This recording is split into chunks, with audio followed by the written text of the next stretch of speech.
Welcome to our channel. నేను రమారావి. మామూలుగా సహస్రావధానులు, శతావధానులు వాళ్ళ పేర్లు వింటుంటా ఉంటాయి. శ్రీయుతులు గరికపాటి నరసింహారావు గారు, మాడుగుల నాగపండ శర్మ గారు, పాలపర్తి శ్యామలానంద ప్రసాద్ గారు, ఇట్లా వీళ్ళంతా శతావధానం చేస్తారు, సహస్రావధానం కూడా చేస్తారు కాబోలు. అవధాన ప్రక్రియ చాలా టఫ్ అని, చాలా కష్టసాధ్యమని మనం భావిస్తాం. చాలా ఈ గొప్ప పని అది. అయితే స్త్రీలు కూడా శతావధానులు, సహస్రావధానులుగా ఉంటుంటారండి. మరి శతం సహస్రం ఊరికే మాట వరుసకు అంటున్నా కానీ అవధానం చేస్తాం. 10 రకాల పనులు ఎట్ ఏ టైం చేయటం. అవధానం అంటే అదే కదా. అయితే మనకి ఏ గుర్తింపు ఉండదు, మనెవరు మేకతోలు కప్పరు, గుర్తింపులు ఉండవు. కానీ ఈ అవధాన ప్రక్రియ చాలా సహజంగా మన జీవితాల్లో ఉంటూ ఉంటుంది. ఏం చేస్తాం చూద్దాం. పొద్దున్నే లేస్తాం అనుకోండి, లేచి బ్రష్ చేసుకుని లేదా ఒక చెంబు నీళ్ళు పోసుకుని రకరకాల ఎవరి అలవాట్లు వాళ్ళవి వంటింట్లోకి వస్తే, ఒక స్టవ్ మీద ఒక దాని మీద పాలు, ఇంకో దాని మీద డికాక్షన్, ఇంకో దాని మీద కుక్కర్ పెడతాం, చపాతీలు పిండి కలపటం, కూరలు తరుకోవటము, పని మనిషి వస్తే ఆ గిన్నెలు బయటేయటం, అప్పుడే పిల్లల్ని నిద్ర లేపటం, పాలవాడు వస్తే పాలు తీసుకోవటం. ఇప్పటికి ఎన్ని అయినాయి ఏమిటో చాలా చెప్పాను, లెక్క పెట్టగంట. ఇవన్నీ అయినాయా?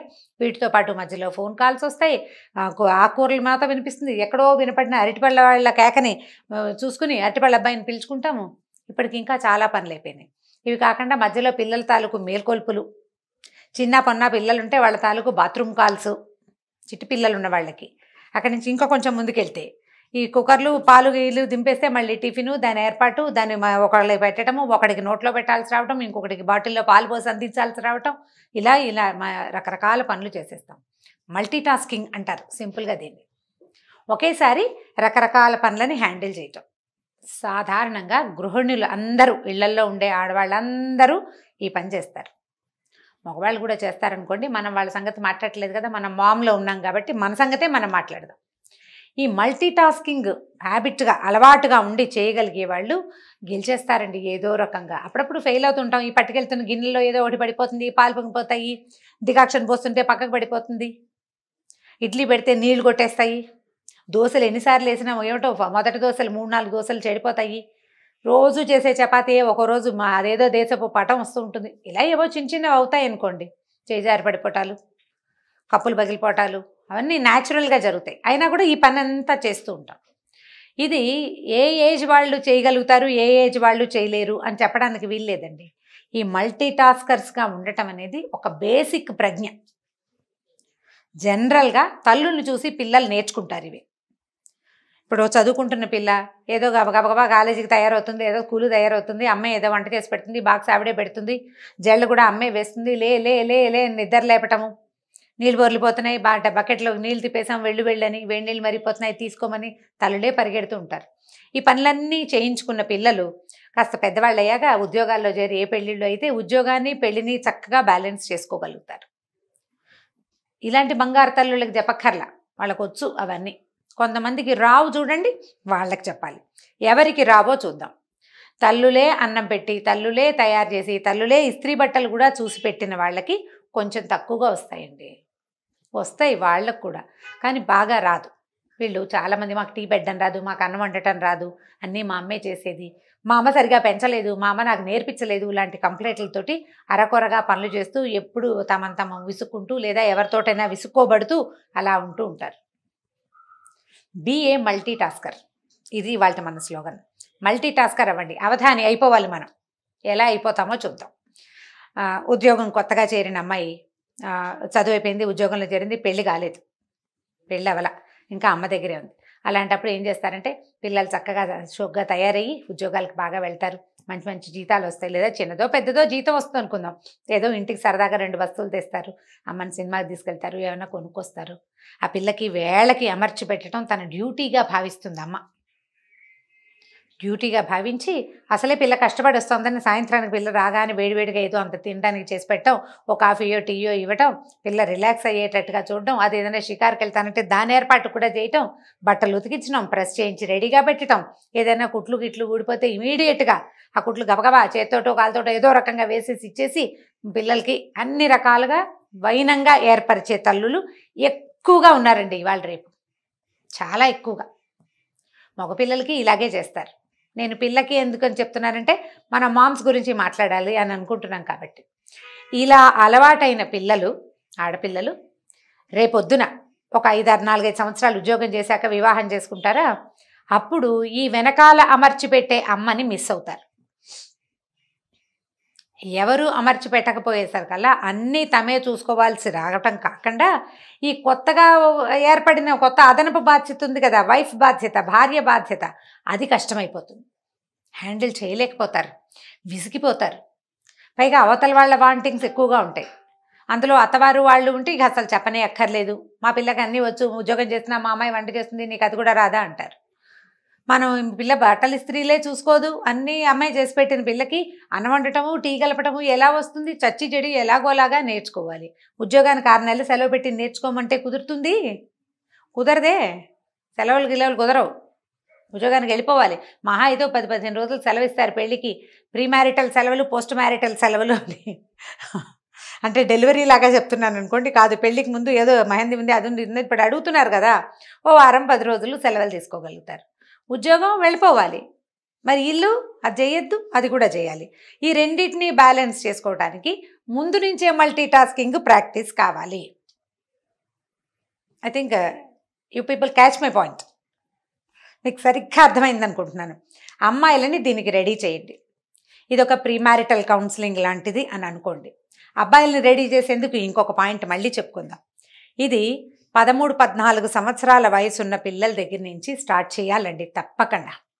ఎందుకంటే ఆడపిల్లలు ఇప్పుడు ఉద్యోగాలకు వెళ్తున్నట్టే ఇంట్లో పని చేసుకోవాల్సిన అవసరం ఖచ్చితంగా ఉంది. ఆడాళ్ళు ఎందుకు పని చేయాలి ఇలాంటి ప్రశ్నలు వేసి మీ అభిప్రాయాలు మార్చుకోండి అని మాత్రం స్లోగన్స్ ఇవ్వకండి. ఈ స్లోగన్ ఇచ్చే వాళ్ళకు కూడా డెఫినెట్గా తెలుసు మీ ఇంట్లో పని మీరు చేసుకుని బయటికి రావాలి. భర్త లేకపోతే మీరు ఒకళ్ళైనా చేసుకోవద్దు. ఎలకాలం అమ్మ ఉంటుందా? ఎలకాలం ఎవరైనా ఉంటారా? ఉండరు. మన పని మనం చేసుకోవాలి. మనతో పాటు ఇంకొకళ్ళు ఉంటే వాళ్ళ పని కూడా చేయాలి. మనకి పిల్లలు పుడితే వాళ్ళ సంగతి కూడా చూసుకోవాలి. ఖచ్చితంగా చూడాల్సిందే. ఆడవాళ్ళు ఎందుకు చేయాలి ఇలాంటి ప్రశ్నలు వేయద్దండి, మగవాళ్ళు కూడా చేయాలి. దాని సంగతి మళ్ళీ మాట్లాడదాం. ఇది స్పెషల్గా ఆడపిల్లల కోసమే, ఆడపిల్లల తల్లుల కోసం. చాలా చిన్నప్పటి నుంచి 4-5 ఏళ్ల వయసు అప్పటి నుంచి పిల్లలకి చిన్న చిన్న పనులు అలవాటుగా మప్పండి. మా పిల్ల పని చేస్తుంది, కప్పు తీసుకెళ్ళి లోపల పెట్టమ్మా అని తాత్కాలికంగా కాదు, హాల్లో కప్పు కనపడితే కిచెన్లో పెట్టాలి అనేది ఒక ప్రాక్టీస్గా చేయించండి. ప్రాక్టీస్. చిన్న పొన్న బట్టలు మడత పెట్టుకోవటం, తన బట్టలు తను సర్దుకోవటం, తన అల్మార్ తను అరేంజ్ చేసుకోవటం. ఎలాగా? స్కూల్ వర్క్ చేస్తూనే. ఈ పని మానేసి ఆ పని చేయటం కాదు, దాంతోపాటే ఇది చెయ్యాలి. అక్కడి నుంచి 10-14 ఏళ్ళు వచ్చేసరికల్లా ఒక పిల్లలు జడలు వేసుకోవటం, తమ జడలు తాము అరేంజ్ చేసుకోవటం, బట్టలు అరేంజ్ చేసుకోవటం, అమ్మకి ఏదైనా ఒక కూర తరిగి పెట్టడము, ఒక దోసపిండి గ్రైండర్లో వేస్తే అది తీయటం, దోశలు వేయటం, అట్లా వెనకాల పని కాసేపు అయినా రోజులో. ఎక్కడ చదువుకునే పిల్లలకి ఎక్కడ సమయం దొరుకుతుందండి అని ఇలాంటి ప్రశ్నలు వేయొద్దండి. చదువుకునే పిల్లలు, పనిచేసే పిల్లలు బోల్డ్ మంది ఉన్నారు. ఇది పని నేర్చుకొని వాళ్ళకి చెప్తున్నాను. ఖచ్చితంగా మీ పని మీరు చేసుకోవాల్సిందే. మా పిల్లలు చేయరండి అని నాకు ఒక ఆవిడ ట్విన్స్ ఉన్నారు, మా వాళ్ళిద్దరు అసలు ఏ పని చేయరు, ఏదైనా పని చెప్తే పోట్లాడతారు, మా హస్బెండ్ కూడా పిల్లలకి పని చెప్తావేంటి అంటారండి, ఏం చెయ్యాలి అని అడిగారు. ఆవిడ కూడా ఇది ఆన్సరే. తండ్రుల్ని మీకు మీ పిల్లలకి మధ్యలోకి రానివద్దు, అసలు రానివ్వడానికి వీల్లేదు. పిల్లలకి పని నేర్పకపోతే వాళ్ళు అవస్థపడతారు అనే జ్ఞానాన్ని భర్తలకు ఇవ్వాలి మీరు తప్పకుండా. పనులు నేర్చుకోవాలి. ఒకటేసారి 4 రకాల పనులు చేయగలిగే కెపాసిటీ పిల్లలకి 20 సంవత్సరాలు వచ్చేసరికి వచ్చేయాలి. రేపు తప్పి తగిలి ఫారిన్ వెళ్ళారనుకోండి, పీజీ చేయడానికి వెళ్తారు, ఇక్కడ కాకుండా వేరే ఊరు వెళ్తారు, ఎక్కడైనా ఉండటానికి వెళ్తారు, చదువుకోవడానికే. పెళ్ళిళ్ళు అవ్వక్కర్లా, చదువుకోవడానికి వెళ్ళినా ఫారిన్ వెళ్ళిన పిల్ల దాని గిన్నెలు దోముకోవాలి, వంట చేసుకోవాలి, బట్టలు ఉతుక్కోవాలి, వాషింగ్ మెషిన్లో అయినా సరే, కాలేజ్కి వెళ్ళాలి, అక్కడ వర్క్ చేయాలి, మళ్ళీ ఫుడ్డు, మళ్ళీ వచ్చాక గిన్నెలు నోరు తెరుచుకుని చూస్తూ ఉంటాయి. ఇన్ని పనులు చేయొద్దు.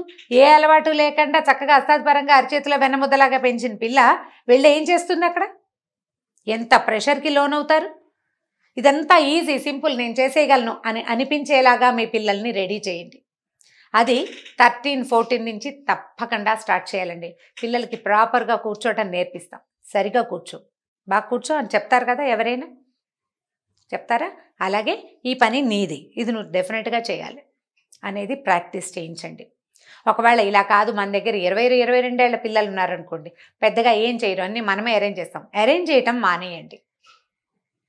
పిల్లల్ని వాళ్ళ అరేంజ్మెంట్స్ వాళ్ళు చేసుకునేలాగా చేయండి. చెప్పండి వాళ్ళకి, వాళ్ళ అరేంజ్మెంట్స్ వాళ్ళు చేసుకోవాలి. మల్టీ టాస్కర్ అయిన వాళ్ళు గెలుస్తారు జీవితంలో వితౌట్ ప్రెషర్. నీకు ఒక మంచి ఉద్యోగం వచ్చింది, నువ్వు అక్కడ బాగా పేరు తెచ్చుకుంటావు. ఇంట్లో ఈ వెనకాల ప్రెషరు, నువ్వు ఇక్కడ పనంతా ముగించేసుకుని అక్కడికి వెళ్ళి చేయాలి. ఒక హెల్పర్ని పెట్టుకోవచ్చు. బాగా సంపాదన ఉంటే తప్పకుండా ఒక పని మనిషిని పెట్టుకుంటారండి, ఇంకెవరో కేర్ టేకర్ని పెట్టుకుంటారు. వాళ్ళని మాత్రం మేనేజ్ చేయొద్దు, వాళ్ళ అమ్మలు కాదు కదా, వాళ్ళని మేనేజ్ చేయాలి. దానికైనా మనకు మల్టీ టాస్కింగ్ రావాల్సిందే. దానికోసం ట్రై చేయాలండి. ఆలోచన మార్చుకోండి.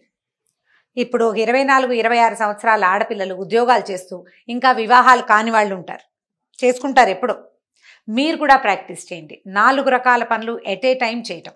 ఇది అవసరమా అంటే డెఫినెట్గా అవసరమేనండి.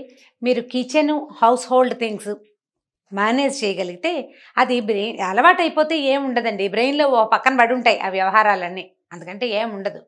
ఇది మేనేజ్ చేయగలిగే వాళ్ళకి ఒక రకమైన కాన్ఫిడెన్స్ ఉంటుందమ్మా. అది ఆలోచించండి. ఈ కాన్ఫిడెన్స్ని డెవలప్ చేసుకునేందుకు ప్రయత్నం చేయాలి. పిల్లల్లో అది డెవలప్ చేయడానికి ప్రయత్నం చేయాలి. ఒకవేళ మనకి 2 పిల్లలు ఒకే వయసు వాళ్ళు ఆడామగా ఉంటే ఇద్దరితోటి పని చేయించండి. పిల్లలతో పని చేయిస్తావా అని ఎవరైనా అడగడానికి అసలు వీలే లేదు. పని చేయించకపోతే చాలా కష్టం. రేపొద్దున ఏ రోజు ఎటుపోయి ఎటొస్తుందో తెలియదు మనకి. 4 పనులు అన్నీ చేసుకోవాల్సిందే. బజార్ వెళ్ళి కొన్ని కూరలు తేవటం, కూరలకి మనతో పాటు పిల్లల్ని తీసుకెళ్ళి సెలెక్షన్ ఇలా ఉండాలి, టమాటాలు లేదా క్యారెట్ని ఇలా తీసుకోవాలి, తోటకూర ఇలా చూసుకోవాలని 4-5 సార్లు చెప్తే ఆటోమేటిక్గా వస్తుంది. అట్లా ప్రతి పని వాళ్ళు చేసుకోగలిగేలాగా చేయగలిగేలాగా చేయండి. ఇది ప్రాక్టీస్ చేయండి. ఈ 4 రకాల పనులు చేయగలిగే ప్రాక్టీస్ ఉన్నవాడు బయటికి వెళ్ళి ఏదైనా చేస్తాడు. లేదా బయట పని ఒకటే వచ్చి ఇంటి పని రాకపోతే ఎవరొచ్చి అన్నం పెడతారా అని చూసే పరిస్థితి వస్తుంది. అన్నం కోసం వెయిట్ చేయకపోయినా చెయ్యలేకపోతారు. ఇంటిని మేనేజ్ చేయలేక స్ట్రెస్ ఫీల్ అవుతారు. ఈ స్ట్రెస్ మీకు వర్క్ మీద పడుతుంది. ఇది మీరు ఈజీగా అలవాటుగా చేసేసారనుకోండి, దీని ప్రెషర్ ఏముండదు. దీని దారి దీనిది, దాని దారి దానిది. 2 సైమల్టేనియస్గా 2 రైలు పట్టాల్లాగా నడిచి వెళ్ళిపోతుంది జీవితం హ్యాపీగా. ఉద్యోగంతో పాటు ఇంటిని మేనేజ్ చేయటం అనే దాన్ని ప్రాక్టీస్ చేయండి. ఇది కాకుండా అంటే ఇంకొక పాయింట్ చెప్పాలనుకుంటున్నా. కొంతమంది ఒక టైంలో ఒక పనే చేయాలని భావిస్తారు. 2-3 పనులు చేయరు. కాఫీ తాగితే కాఫీయే తాగాలి, కూర్చుని స్థిమితంగా ఒక చోట కూర్చుని కాఫీ తాగాలి. అది అయ్యాకే రెండో పని. పొయ్యి మీద పాలు పెడితే ఆ పాలకేసే చూస్తూ ఉండాలి. రెండో పని చేయకూడదు. అంటే చేయలేరు. ఫోకస్డ్గా చేయాలి ఒకే పనిని అని భావిస్తారు. అలా అయితే టైం సరిపోదండి. ఒకవేళ మీరు కనుక అలాంటి డిజార్డర్ ఉండి ఇలాంటి ప్రాబ్లమ్స్ ఉన్నవాళ్ళు ఎవరైనా ఉంటే మన వ్యూవర్స్లో, అందుకోసం చెప్తున్నాను అనమాట. 2 లేదా 3 పనులని ఎట్ ఏ టైం చేసే ప్రాక్టీస్ ఇవ్వండి బ్రెయిన్కి. 2 లేదా 3 పనులు. మామూలుగా మనం ఏదైనా రాయాలనుకోండి, చూసి రాయాలి, చూడాలి, రాయాలి, 2 పనులు కదా. లేకపోతే వినాలి, రాయాలి, 2 పనులు. మనకే వచ్చింది రాయటం ఒక పనే, లోపల ఉన్నది బ్రెయిన్లో ఉన్నది. చూసి రాత, విని రాత, 2 పనులు కదా. ఇవి రాసుకుని ఇలా చేయటం వల్ల కూడా మీకు మల్టీ టాస్కింగ్ మెల్లిగా ప్రాక్టీస్ అవుతుంది. ఒకవేళ మీరు అలా ఫోకస్డ్గా చేయలేకపోతూ ఉంటే కనుక ఏదైనా వింటూ దాన్ని రాయడానికి ట్రై చేయండి. పాట వినపడుతున్న పాటని నోట్ చేసుకోవటం లాంటివి. అప్పుడు కొంచెం బ్రెయిన్ దానికి ట్యూన్ అవుతుందన్నమాట ఈ ప్రాక్టీస్కి. ఆ సమస్యలు ఏమీ లేని వాళ్ళైతే రకరకాల పనులు, అన్ని పనులని ఒక్కొక్కసారి చేయగలమా లేదా అని చూసుకుని, ఈజీగా చేయటం ఎలా అనేది చూసుకుని వాటిని మన జీవితంలో భాగాన్ని చేసేసేయండి. అప్పుడు మీరు అన్నిటినీ హ్యాండిల్ చేయగలుగుతారు. మనం కూడా పెద్ద పెద్ద వాళ్ళ పేర్లలాగానే సహస్రావధాని, శతావధాని అని అనిపించుకోవచ్చు. చక్కగా అన్ని పనులు చేసేసుకుంటుంది. ఇంటా బయట గెలుస్తున్నాము అని అనిపించుకోవాలంటే ఇది చాలా ముఖ్యంగా చేయాలి. ఈ ఇంటి ప్రెషర్ వల్ల ఆఫీస్లో సరిగా హ్యాండిల్ చేయలేకపోతే మనకు అక్కడ మంచి పేరు రాదు. ఒకవేళ ఆల్రెడీ మంచి పేరు ఏదైనా ఉంటుంది, పోతుంది. జనరల్గా పిల్లలు పుట్టిన కొత్తల్లో కొంచెం ఇలా కష్టంగా అయిపోతుంది. నిద్ర సరిపోదు, పిల్లల్ని హ్యాండిల్ చేయలేకపోతాము, పెద్దవాళ్ళని హ్యాండిల్ చేయలేకపోతాము, ఇల్లు వాకిలంతా క్లమ్జీగా అయిపోతుంది వ్యవహారం. ముందు నుంచి ఈ ప్రాక్టీస్ ఉన్నవాళ్ళు కొంచెం ఈజీగా చేయగలుగుతారు. కాస్త ఈజీగా ఆలోచించి చూడండి. మల్టీ టాస్కింగ్ చాలా సులువు బై ప్రాక్టీస్.